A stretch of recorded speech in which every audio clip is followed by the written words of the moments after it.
Hi, it's the Mike Rogers Show. Mike Rogers here with you. And today I have a very special guest. You might know her as Suzi Homewrecker from the band Savette, but her name is now Suzi Moon, and she has a lot going for herself. Her first EP, Call the Shots, sold well and was critically acclaimed. And she can count Iggy Pop, the one and only Iggy Pop, as one of her fans. Her latest record is Dumb and in Love. Just one listen and you will be over the moon for Suzi Moon. Ladies and gentlemen, hey, welcome Suzi Moon. Hi, Suzi. Hey, Mike. I'm so happy to be chatting with you. Thanks for having me on. This is the first time we've actually spoken in person in, I don't know, 15 or 20 years, or I can't remember when it was. A lot through email and Facebook. But I mean, we're talking with our real human voices. Yeah. It's really nice to see you. It's nice to see you. So Suzi, can you introduce yourself? Tell us everything, everything. What you're doing, where you are, and what's going on. Well, hello everybody. My name is Suzi Moon. And tonight I am in Cleveland, Ohio. Cleveland, rock and roll, Cleveland. And we're playing Beachland Ballroom and Tavern with the Briefs and the Dead Boys. We are on tour right now. We're about 3.5 weeks in to a 6.5, almost 7-week long tour. So we're in the groove now. We're really cruising, Tell Cheetah Chrome that you interviewed on Mike Rogers' show. Oh, I will. I know him very well. You do? Yeah, when he came to Japan, I took him and what's his name? Johnny Blitz, I think that's his name. Around Tokyo, and I don't really remember everywhere we went, but I do remember Johnny Blitz was totally drunk every time I saw him, like almost staggeringly, and even meeting him like in the mornings, like at 7 o'clock or something like that. American in Japan has this problem. Yeah, you take American musicians to Japan and they're going to be drunk the entire time. And I know you must have been a really great host and tour guide, so I'm sure they had a really great time with you. Well, I didn't drink. Yeah. So anyway, so Suzi, so you're in Cleveland and you're playing with the Dead Boys and the Briefs. That's a great lineup. Right? Wow. Come true.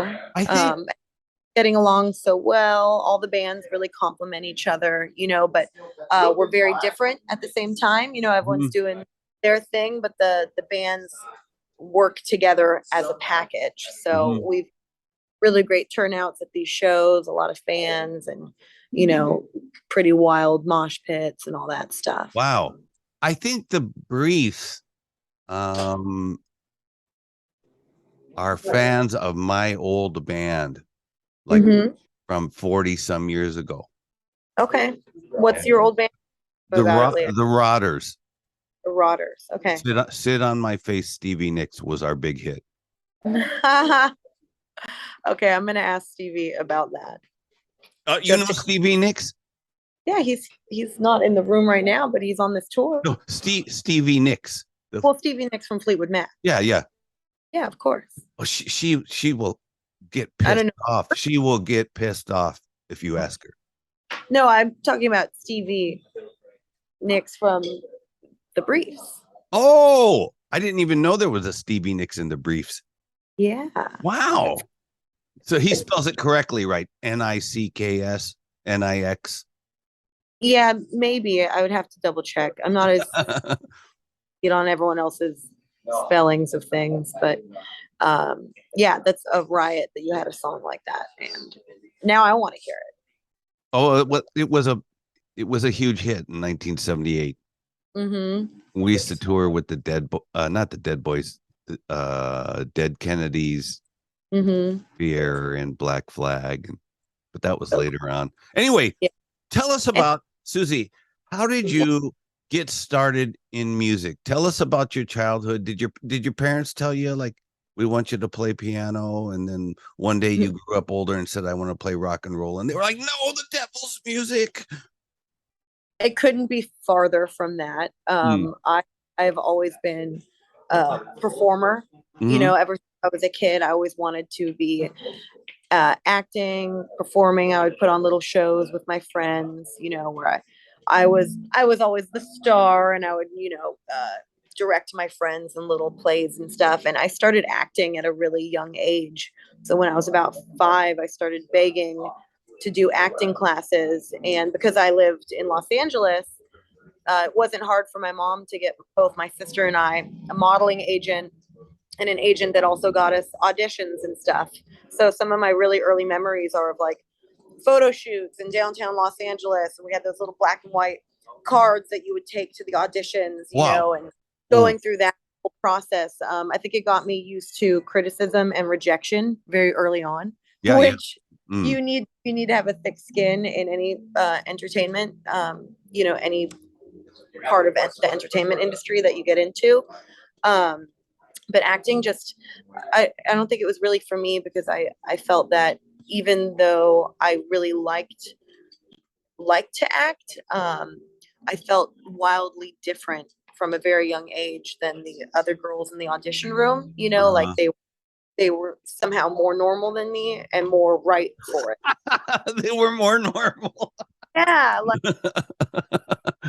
I am reminded of that scene in Repo Man, where Otto and what's his name are sitting in the car, and there's some people fighting, and Otto says, "Look at those ordinary people. I hate ordinary people." You know, I'm jealous of ordinary fucking people. They seem to have a pretty smooth sort of, you know, lane that they stay in. It's us creative weirdos that, you know, really bring on a lot of different excitements and trouble even into our lives, because we're always chasing something interesting or challenging, you know? Yeah. But yeah, I knew that I had a little bit more flair than that. And because my older sister, she's 5 years older than me, she had started an all-girl punk band at her high school. Yeah. And she's the lead singer for Civet. That's really my sister's band. Oh, is it? Yeah. I didn't know you were sisters or anything. I didn't know that. My older sister, who went by Liza Graves, that was her name in the band. She wrote most of those songs. She put out 3 albums before I even joined Civet, because I was too young, really. So by the time I turned 15 and she was now 20, she said, "Hey, you know, you should probably stop cheerleading," because here I was still trying to be normal. So I was on the cheerleading team. I did gymnastics. I did softball and all that stuff. I was really into like, you know, group things, and I'm still into group things. I mean, you go on tour, you're with a bunch of people every single day. Yeah. You know, I like people, but she saw potential in me to be a musician, and she took it upon herself to teach me how to play guitar when I was a teenager, and basically just dragged me into the band. You know, I didn't have much of a choice. I don't know if you have any older siblings, but older siblings tend to run the show, you know? Yeah. And she was like, "Yeah, you're in the band now. That's what we're doing." And she's actually the one who named me Suzi Homewrecker. I did not pick that name for myself, and I never would have picked that name for myself. It doesn't really align with, can I go, babe? It doesn't really align with my values or anything like that. You're not a homewrecker. No, I'm not. And you know, I'm sorry, I'm trying to go to a quieter place because Deb Boys are sound checking now. Yeah. And it's getting really loud, and I'm just trying to not screw up or waste our time. A little bit quieter here. Yeah. Can you see? Yeah, this is fine. So Good. So when you were a kid and you were auditioning for being a model and things like that, did you do any like TV commercials, or you were in magazines and things like that you can recall? I have a lot of the pictures. I have like a folder of photos that because both Liza and I we were both models. She actually had more gigs, and it probably had to do with her age. She was a bit older, you know. I had the dream, but I was also an early self-sabotager. So if I would be nervous for an audition, I would eat an entire packet of bubble gum in the car on the way to the audition and then throw up, like, bubble gum everywhere because I was nervous, and like I didn't want to go through it. But like in my head, I knew I could, but like I would always kind of stop myself before getting past the finish line with that. It's a lot of pressure for a child to go into a room of adults and other kids and like prove that you're as good as, like, you're fitting into a mold, right? And I don't fit into a mold. And as I got older, what I realized is that rock and roll is the same, but you get to create the character, you get to create the script, you get to create all of the rules. So while I fit into somebody else's box, I created my own universe where the Suzi Moon character was whatever I wanted her to be, So does that make sense? Yeah, that makes sense. I've been to many auditions, and I don't think I've ever passed one audition ever. They're scary. They're scary. Really I'm so nervous, and yeah, I used to think to myself, why am I so nervous about this? I mean, I'm not going to get the job anyway. So I watched something the other day where someone was talking about how like having to you have to play to win basically, but what's the point in playing a game if you don't want to win? So if mentally we kind of tell ourselves already, well, I'm okay with not winning, we're most likely not going to take it there, even if we have the skills to do it. You have to focus on, I want to win, in order to, and even if you fail, to just do a decent job, you have to like mentally kind of prep yourself. And when I was, when I was 10 years old, I didn't have those skills, it was very intimidating. But as I got older, I guess I started kind of sort of manifesting at a really, really young age before I really knew what that meant, but I mean, I was 13 in 2002. So this is the height of, Warped Tour, pop punk, MTV culture, the early 2000s thing was like, it was a lot of pop culture stuff being thrown at you. And so I covered my walls, in pictures of Tim Armstrong and Lars Frederiksen and Brooke Dow. And I was a big fan of Good Charlotte when I was a teenager, and then models. And even back then I would do this thing, Mike, where I would rip out pictures from a magazine. And I learned to feed it into my mom's printer in her office. And I would fake Suzi show flyers. So even when I was like 15 years old, I was Suzi solo live at the Roxy Hollywood 2025 or something like that. I would sold out one night only. Like I would make my own future show flyers, and put them on my wall. So I think maybe, very early I was just kind of envisioning, the people I wanted to be surrounded by, the careers I wanted that were inspiring, that I wanted to emulate, and where I saw myself in the future. And, I'm 33 now, and it really is Suzi solo. And I really am playing these great shows, but there has been this really long journey. And the things that anybody gets famous or makes it overnight, they're probably not seeing at minimum of 10 years behind the scenes work just get your name out there and be like somebody that people recognize, so I've been doing this for close to 20 years now. That is counting sometimes. Well, I've taken a couple of years off or whatever in between to focus on other stuff. And you asked if I went to college, and I did. After broke up, I was 22, and I decided that because, I went to 9th grade of high school, but I took a test to graduate early. So I didn't graduate like a normal kid. I didn't go to prom or any of that stuff. I was on tour with Dwayne Peters, and then I was on tour with Social Distortion. And then I went to Japan with Floggy Molly, but I wasn't even 20 yet, That's right. That was with Floggy Molly. That's right. Yeah. And Street Dogs. Yeah. So, okay, well, you said you were, I know this is a boring question, but you said you were a cheerleader. So what grade was that in school? So you must have been kind of a normal kid. Oh, I've always gotten along with all different types of people. I mean, my best friend doesn't have any tattoos. You know, she's not in the rock scene. You know, you just find like-minded people anywhere that look anyway. You know, like, you know, it's not like my whole circle is just like this, like crusty leather jacket studded punk circle. You know, like I've always been a people person, and that's something my mom would say even when I was a kid.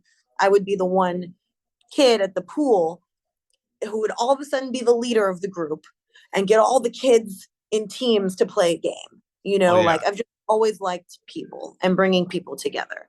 And that's something I get to do in music, you know, and I don't know if this would be surprising to anybody, but I see a lot of the audience members and the people that the Suzi Moon solo band is reaching, and they are not all punk rockers. You know what I mean? They are rock fans. They are people like have a kind of a broader sort of, you know, appreciation for different types of music. So it's not just punk rock, you know, it reaches more people. And I think that's maybe because I like all kinds of people, you know. That's cool. I don't have any tattoos. Yeah, and you're my friend. But wait, so you got to be a cheerleader though. So that means, but that means you had I think at my high school, we had an election. Like girls would say, I want to be a cheerleader, vote for me. Did you do that? I don't think so. I think you just had to pay for a uniform and show up to practice. Really? Yeah. But I did go to competitions and stuff. I always really liked competitions, and I never was the lightest and bravest girl in the group, so you didn't see me doing a bunch of flips and stuff up at the top. I was more of like a bottom kind of spotter, you know, but I've always been active, and athletic, you know, so I've always done physical activity. So that's just one of those things that I enjoy doing. And funny story, really the transition from, you know, like a normal life to a rock and roll life, I wore my cheerleading uniform the very first time I played on stage with Civet. So that was the end of that and the beginning of something new. Wow. How about when did you start playing music, and how did that happen? Besides, I mean, your sister taught you, but like, and then she brought you into the band, but didn't you have like other projects or something like that you did? No, not at first. I was in Civet for close to 10 years. That was where I learned how to play, where I learned how to be on stage. So when you saw me in Japan, that was that I wasn't in another band until much later. I was only in Civet from the time I was 15 to 22. Oh, wow. Well, that's a long time, actually. It was, and we put out two records on Hellcat with Tim Armstrong, and we toured the world solidly for a really long time. We toured a lot, and that's where I really learned, you know, how to be a professional within the music industry, because there's more to it than just writing songs. It's how you present yourself, how you act, the side of it, the business side of it, you know, and just getting really good at being a traveling performer, you know, because it's not for everybody to tour. Oh God, I hated it. I hated it. So, so you guys, when you were first in Civet, you guys got a record deal with Hellcat, wasn't it? Yeah. So that's Tim Armstrong's label. Yeah. How? Okay, wait a minute. How does 3 or 4 girls who, well, I'm sorry, I don't mean to insult you or anything, but are nobodies, get to meet Tim Armstrong and get a record deal with that? That's incredible. That's amazing. Well, I'm going to happen. Say that we definitely weren't nobodies at that point, because my sister had already been building the name Civet for over 5 years. Oh, because she's older than me, so she had started released 3 records, self-released on her own indie label in Long Beach. She was really involved with the DIY backyard party punk scene, you know. Yeah. By the time I joined, I am a more social person, you know, whereas my sister's a bit more introverted, you know, but like to meet people and connect and network and all that stuff. So I met a girl named Laura Jean at a bowling party that some guy had invited me to. A bowling party? A bowling party. Yeah. In North Hollywood. And she gave me her card and was like, yeah, I'm Tim Armstrong's personal assistant. And I do all these events and I manage this other girl band. But I want to talk about managing Savette. And I was like, well, this seems like an important card. And I want to be friends with that girl because she could maybe open up the next door. Right. You know? Right. So I started hanging out with her a lot. She met with the band. She started managing Savette. And then she put it in Tim's ear. You should come and see this band that I'm working with. They're really good. You know? The first couple things back in the day, Tim used to host these Hellcat nights at the Echo on Sunset Boulevard.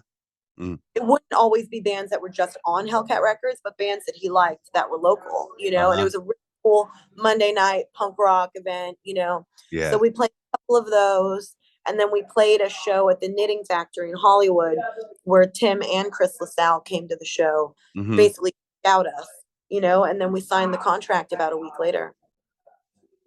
That's incredible. Wow. That's amazing. So, I mean, Tim's still very much a close friend of mine, and he's been a mentor to me all of these years. You know, if there's any whose career I really admire and aspire to be like, it's him. Wow. That just blows my mind because, well, like I said, when I played in a band, the only people who ever came to see us were other bands. I mean, you got to put yourself out there too. And when I was younger, I wasn't afraid to kind of just approach people or ask for what I wanted, you know, and maybe there was a lack of, you know, I don't know, like there just wasn't a wall up. I'm older now, so I'm not really hounding people for anything. I think that your work should also speak for itself in order to get ahead. You know, you want to be scouted out in a sense too, but that doesn't mean you shouldn't knock on doors and pursue opportunities when they arise. And that was an opportunity, you know, same way as before that. So Chris LaSalle, who worked very closely with Tim at Hellcat, I had found his email address online somehow. And for months before I met Laura Jean, I had been emailing him, hi, Chris, it's Suzi Homewrecker. I'm in Savette. You should check out my band. And he was so nice. He would write back, you know? So I was already kind of in their ear. And then there was just other connection, you know? And I did the same thing with Kevin Lyman from Warped Tour. Before Savette ever gone on Warped Tour, I found his email address. You know, I'd email him, hi, Kevin, Suzi Homewrecker from Savette. I really want to play on Warped Tour. It's my dream to be one of the youngest musicians on Warped Tour. You know, I did my first Warped Tour when I was 16. So I don't think by any means I'm the youngest person to ever play Warped Tour, but I was pretty young, and that's something I'm really proud of. No, you might be one of the youngest person because the Warped Tour, they play at places that serve alcohol, don't they? Those are all ages festival events. Oh, all ages festivals. Okay. Yeah, no, it's very much like a family kind of thing. Wow. And they don't do tour anymore. Warped Tour's over now. So I know. That I got to be a part of it when it was such a big dream of mine when I was a teenager. Wow, that's really cool. So, okay. So, Suzi, I'd like to end part 1 here. Okay. And then go to part 2. So, part 2, we're going to talk about your solo work and your new record and all those exciting things. So, everyone, today's guest was Suzi Homewrecker, Suzi Moon. And if you like this video, click like and click subscribe, and we'll see you back here tomorrow with Suzi Moon. And she's going to be talking about her new album that's really a rave. And people are like really, I read a few reviews online, and people are raving about it. It's pretty cool. Really great. Okay, so I'll see you back here tomorrow, Suzi. See you tomorrow. Okay. I might have to wear the thing because I'm lazy and I'm on tour. Yeah, well, that's okay. I'm gonna wear the same thing. Amazing. Cool. I'll see you there. Okay, see you later. Bye.